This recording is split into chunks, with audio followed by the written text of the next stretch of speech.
à la fin du webinaire. Donc, je vais vous partager mon écran. Voilà.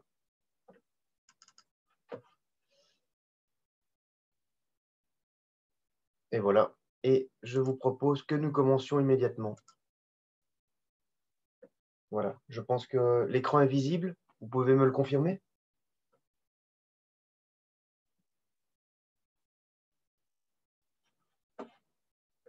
Oui, parfait. OK, merci. Donc, aujourd'hui, webinaire consacré à la série 7, à la NPR, à Central qui prend en charge la NPR. Voilà. Donc, nous parlerons de cette fameuse série 7 qui est un de nos focus pour le troisième quartal de la NPR et de Central partie ANPR, plus précisément. Donc, nous commencerons par présenter le produit donc au niveau de la série 7, parler des solutions qu'il apporte, de ses caractéristiques qui lui sont propres, caractéristiques à plus-value, des protections qu'on a mis en place au niveau de la cybersécurité. Et puis après, nous terminerons avec quelques démos de Ligue Centrale pour la partie ANPR. Donc, rappelons quelles sont les trois grandes familles chez nous. Donc, démarrons par la plus basse, je vais dire. Donc, la série 2, donc série dans laquelle vous retrouverez notre core business au niveau, je vais dire, bon rapport qualité-prix. Donc, l'AcuSense, le ColorVue et toute la série Easy IP. Donc, toutes ces séries-là, AcuSense, ColorVue, sont dans la série 2. Puis, vous allez arriver dans la série 3, dans laquelle également, vous allez retrouver l'AcuSense et le ColorVue, mais systématiquement avec des Darkfighter. Donc, le Darkfighter, le meilleur jour nuit de notre gamme. Et la série 3, pour rappel, série entièrement accessible à nos partenaires qui ont signé un contrat. Donc, c'est une série qu'on ne retrouve pas sur Internet. C'est une série qui permet de vous protéger contre les ventes sur Internet. Donc, le client ne sera pas capable de faire son marché, le client final, et de voir certains prix qu'il pourrait parfois retrouver en série 2.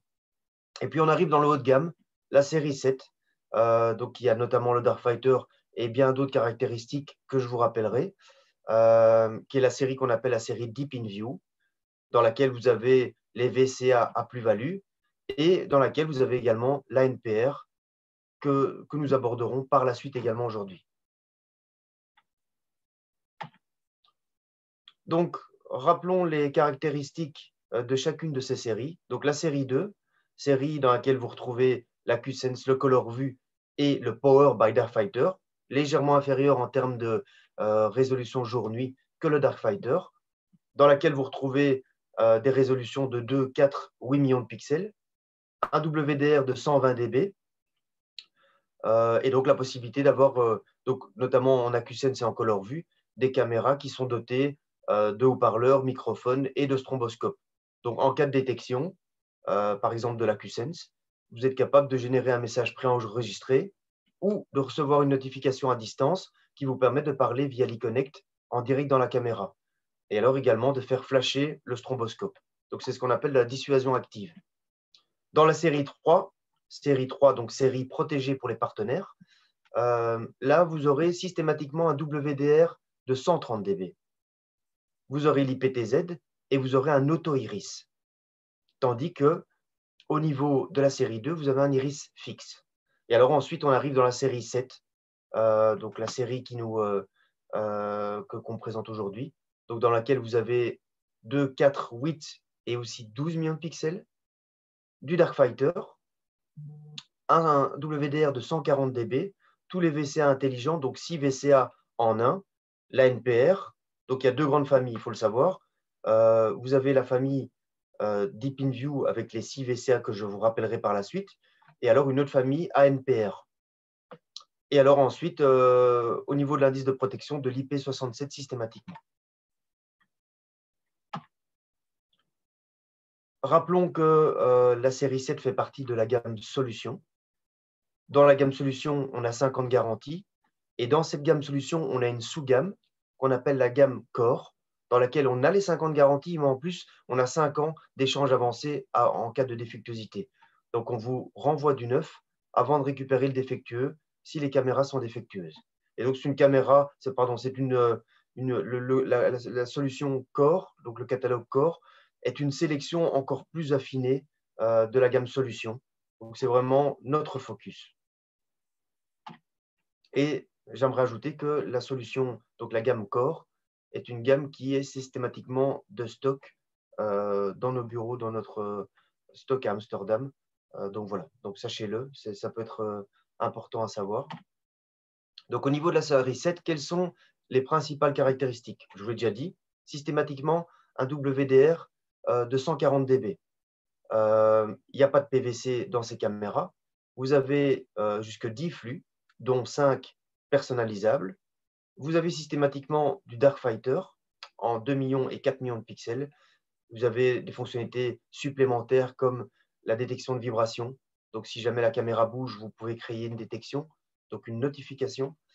L'analyse de la qualité d'image. Donc, si vous avez trop peu de lumière ou quelque chose qui empêche d'avoir une image de qualité, vous pouvez également avoir une notification de défectuosité à ce moment-là. Au niveau de la sécurité, donc les sécurités classiques, donc vous avez notamment un audit de tout ce qui a été fait, donc un fichier audit trail qui va vous permettre de connaître toutes les opérations qui ont été effectuées dans la caméra. Vous avez ce qu'on appelle le browser session timeout. Donc après un certain temps d'inactivité, la session va se couper. Vous avez une détection de connexion illégale au niveau de l'IP ou de la MAC adresse, un cryptage RTSP, HTTPS et un cryptage aussi au niveau de la carte SD éventuellement que vous mettriez dans la caméra. Toujours la sécurité d'accès 802.1x et alors un chip spécialement dédicacé pour le cryptage SRTP. Donc, la cybersécurité est une chose qui nous importe beaucoup. Donc, vous voyez, on fait tout pour pouvoir protéger les données.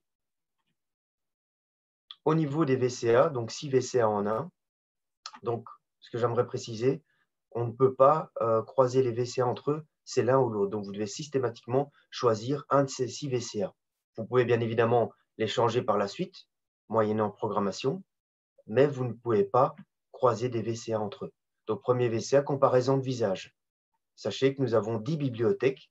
Dans chacune des bibliothèques, on peut mettre 150 000 visages qui vont pouvoir être comparés, éventuellement dans une liste blanche, une liste noire, et créer derrière un trigger, une notification, un envoi d'email.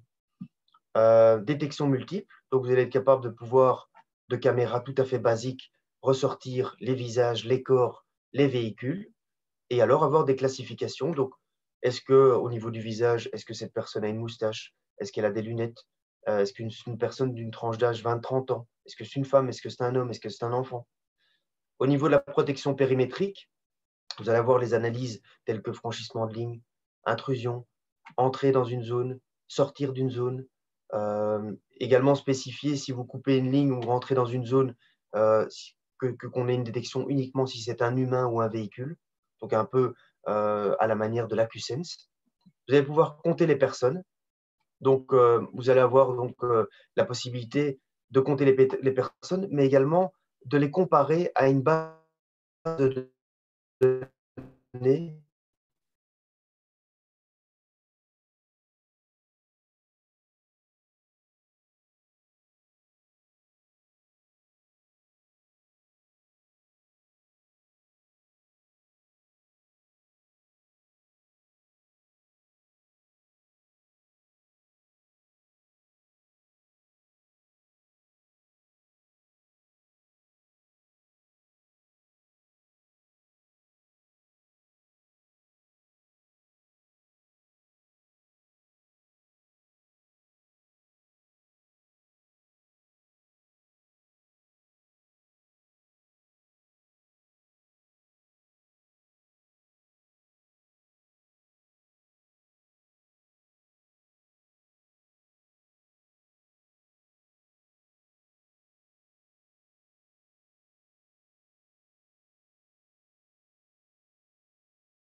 Voilà, oui, excusez-moi, vous m'entendez?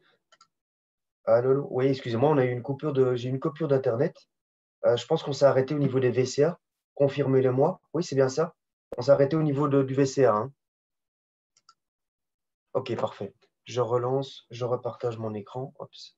Désolé, j'ai eu une coupure d'internet. Euh, donc je repartage mon écran. Le voici.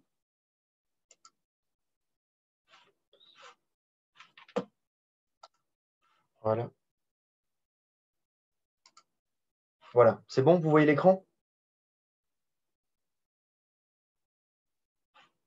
Oui, voilà, parfait. Donc au niveau des VCA, je recommence. Donc, comparaison des visages. Donc, vous avez jusqu'à 10 bibliothèques. Chacune peut contenir 150 000 visages. Et donc, vous allez pouvoir comparer les visages que vous avez introduits dans cette base de données, éventuellement les mettre dans une liste noire ou une liste blanche et générer derrière, par exemple, un mail, une notification ou le basculement d'un contact. Détection multiple, c'est-à-dire vous allez pouvoir en fait différencier les visages, les personnes, donc les corps et les véhicules, et créer des filtres. Est-ce que c'est un véhicule qui est de marque Mercedes, qui est rouge, qui est un break? Est-ce que c'est un homme à moustache avec des lunettes, sans masque? Protection périmétrique, ben donc la possibilité de pouvoir générer des lignes, des surfaces, et dire quand vous rentrez dans cette surface, je crée quelque chose, et c'est uniquement peut-être les humains qui rentrent dans la surface ou uniquement les véhicules. Compter les personnes, comme je vous l'ai dit, le comptage des personnes, donc vous allez pouvoir compter d'une manière, entre guillemets, basique les personnes, mais vous allez pouvoir aussi compter uniquement les personnes qui ne sont pas dans votre base de données. Donc, dans le cadre d'un magasin, uniquement compter les clients et ne pas compter le personnel.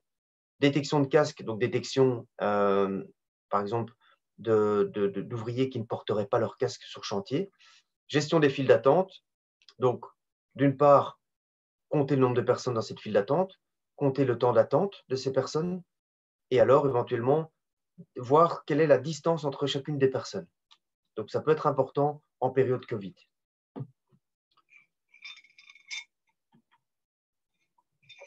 Donc je vous le disais, au niveau de la série 7 VCA 6 en 1, quelles sont les caractéristiques générales d'une série 7? Vous avez systématiquement un varifocal qui est motorisé. Vous avez un P-iris. Je vous rappellerai les différences entre iris fixe, iris automatique et P-iris. Vous avez du Darkfighter, 140 dB de WDR, 6 VCA, IK10, 10 flux, dont 5 personnalisables, un double coating, d'où le Y dans la référence Nemacatrix, un chauffage, forcément c'est IP67 donc nécessité un chauffage, et pas de PVC.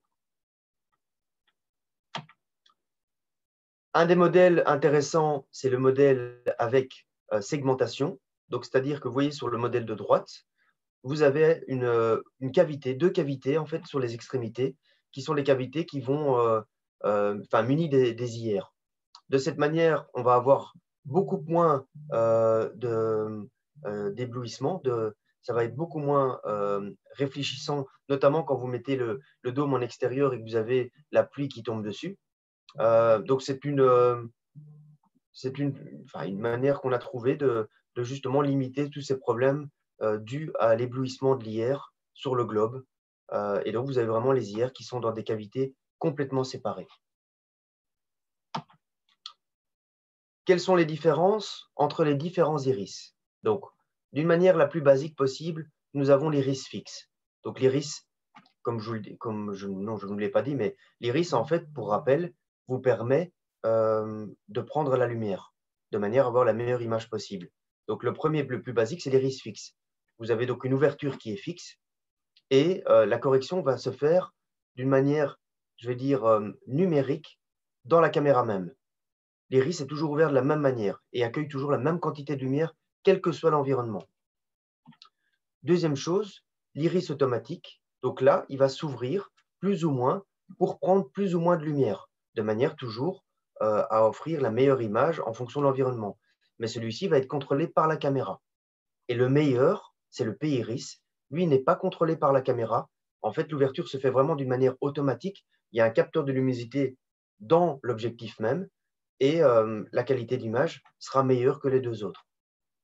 Et donc, la série 7 ne possède que des iris des P-iris, la série 3 des auto-iris et la série 2 des iris fixes, comme vous pouvez le voir sur le slide devant vous. Parlons maintenant de la NPR, donc deux grandes familles en série 7, ANPR d'un côté et de l'autre côté les 6 VC1 en 1. Donc la NPR, hein, donc la reconnaissance de plaques, mais nos systèmes vont permettre de faire bien plus que la reconnaissance de plaques, notamment de la détection de véhicules par rapport à certains fils qu'on va pouvoir générer par la suite. Au niveau NPR, deux focales, 2.8.12, 8.32.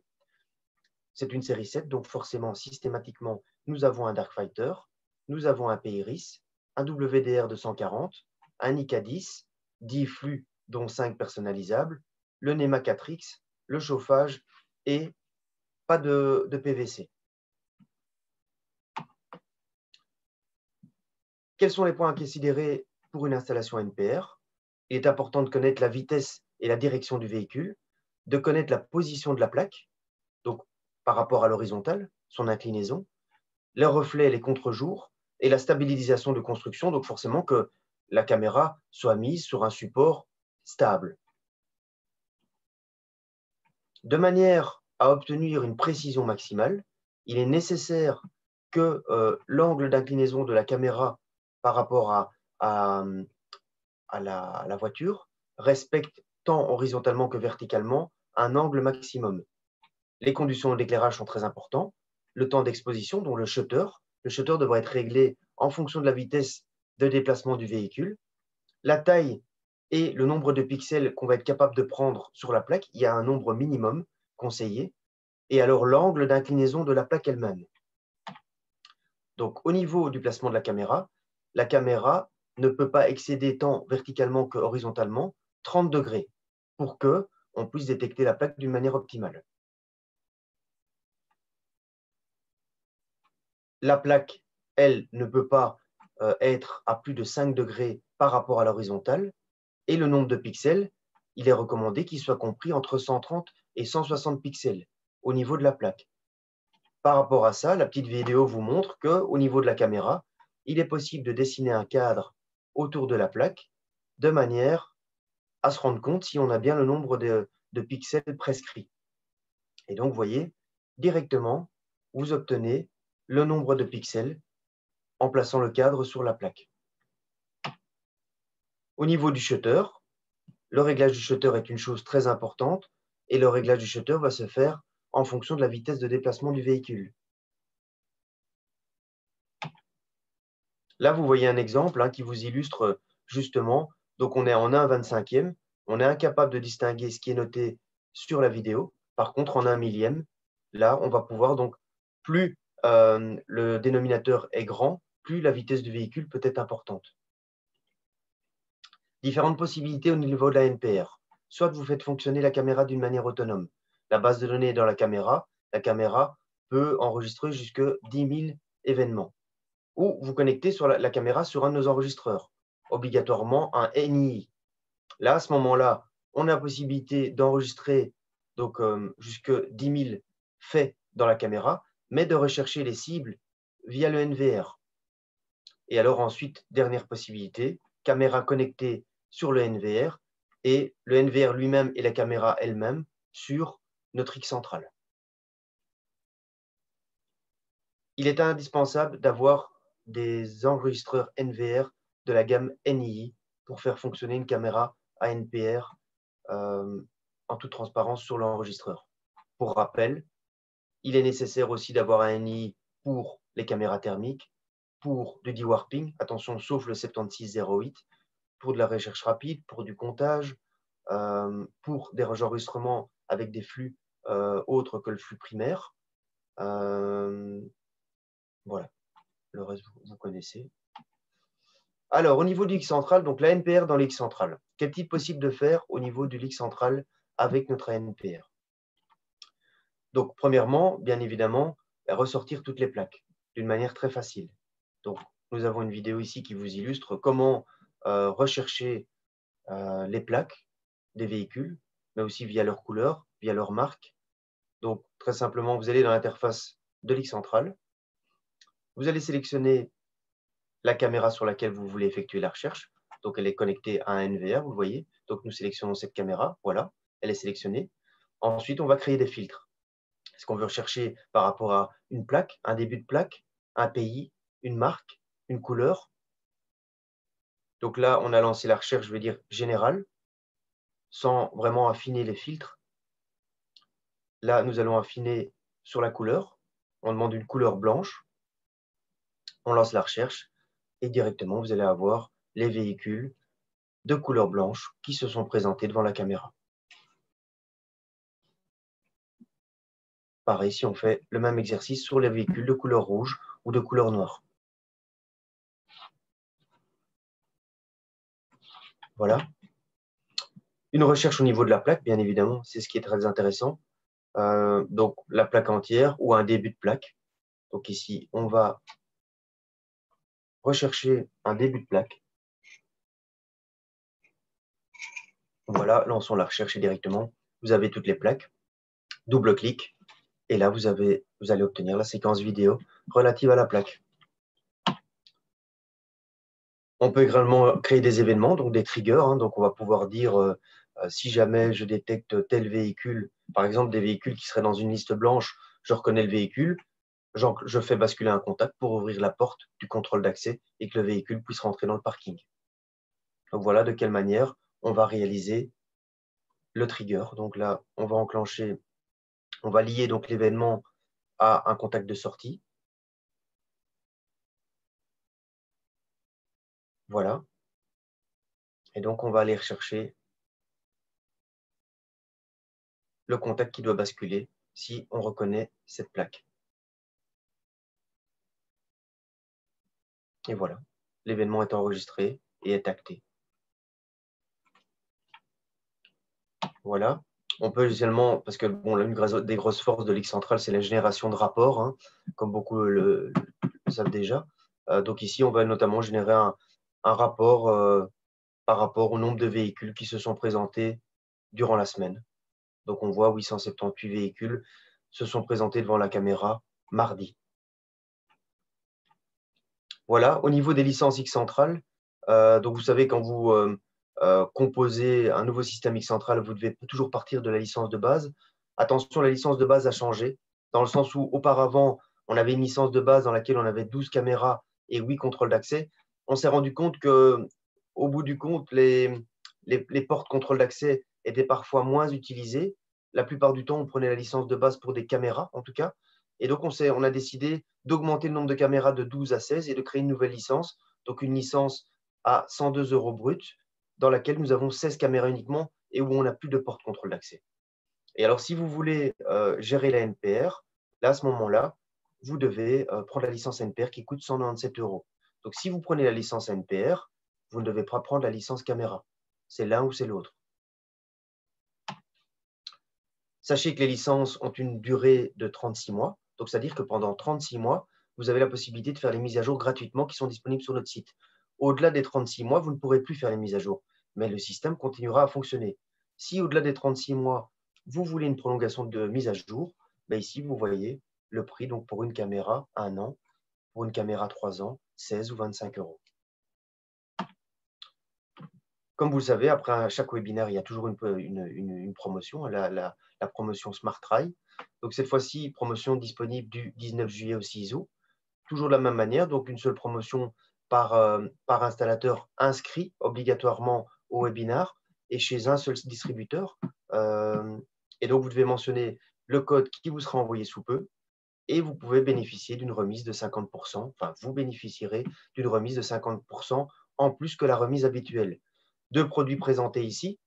Donc, vous avez d'une part la caméra ANPR pour la première ligne, 2 millions de pixels. Et alors, la deuxième, caméra série 7 avec les 6 VCA. Voilà. Je vous remercie pour votre attention. Je suis un peu trop rapide, désolé. Je ne sais pas si vous avez des questions. Dites-moi si vous avez des questions et je me ferai un plaisir d'y répondre.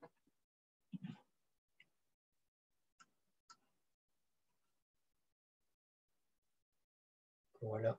Excusez-moi si j'étais trop vite, je vois un peu trop rapide. Donc,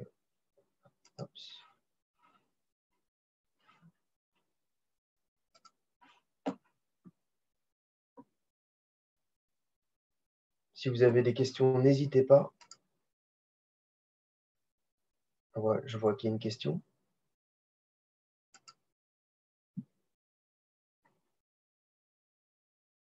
Donc, avec le NVR AcuSense,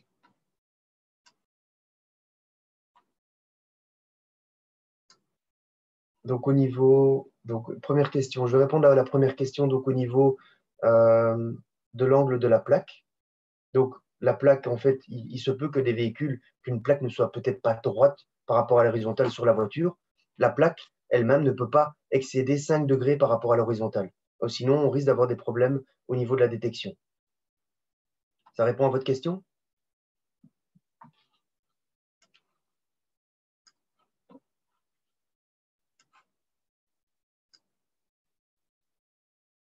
Alors, autre question.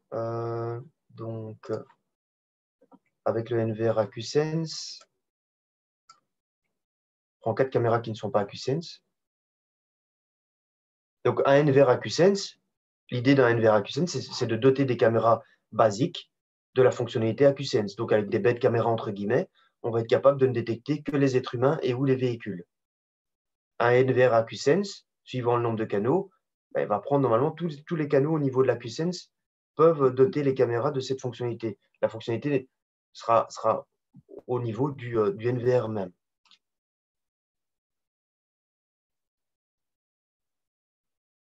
Si ce sont des caméras 2 ou 4 millions de pixels, il faut juste prendre un NVR qui accueille des caméras 2 ou 4 millions de pixels. Mais bon, ça c'est quelque chose de basique, hein. Tous les AcuSense accueillent des caméras de 2 ou 4 millions de pixels. Au niveau 2 millions de pixels, on vend très peu de caméras encore à l'heure actuelle. Le standard est 4 millions de pixels actuellement. Et on a des NVR qui accueillent du 4K, donc 8 millions, et du 12 millions de pixels également.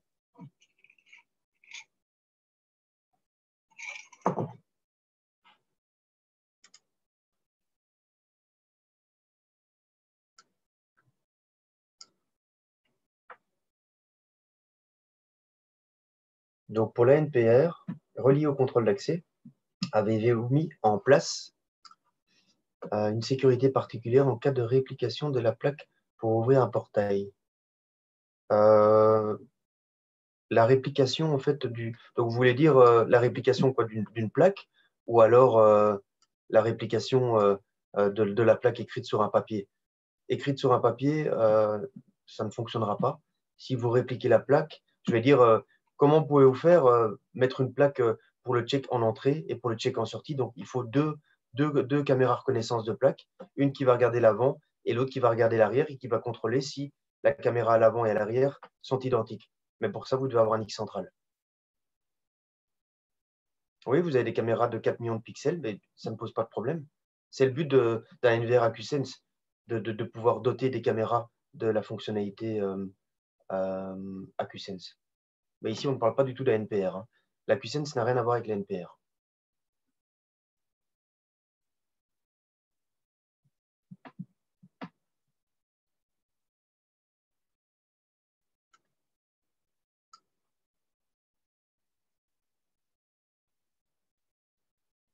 Oui, c'est le but d'un enregistreur AcuSense, c'est de pouvoir doter des bêtes caméras de la fonctionnalité AcuSense. Donc, c'est-à-dire que vous allez au niveau du NVR, pouvoir enregistrer uniquement les individus et ou les véhicules, et vous allez pouvoir faire une recherche par après uniquement sur les individus et ou les véhicules.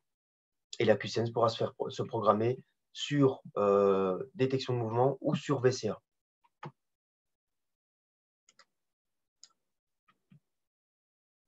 Voilà. Est-ce que j'ai répondu à toutes les questions? J'espère que oui. Je vous souhaite un bon week-end à tous. Et 2 millions de pixels, non. Non, non, l'AcuSense, ce n'est pas 2 millions de pixels maximum. Ou alors c'est une erreur, mais non. Voilà, donc je vais fermer la session. Je vous souhaite donc un bon week-end, de bonnes vacances pour ceux qui partent en vacances. Et je vous donne rendez-vous au prochain webinaire. Je pense que ce sera début août. Je ne pense pas que ce sera moi qui le donnerai, mais en tout cas, en septembre, on se retrouve. Bonne fin de journée à tous. À très bientôt. Merci.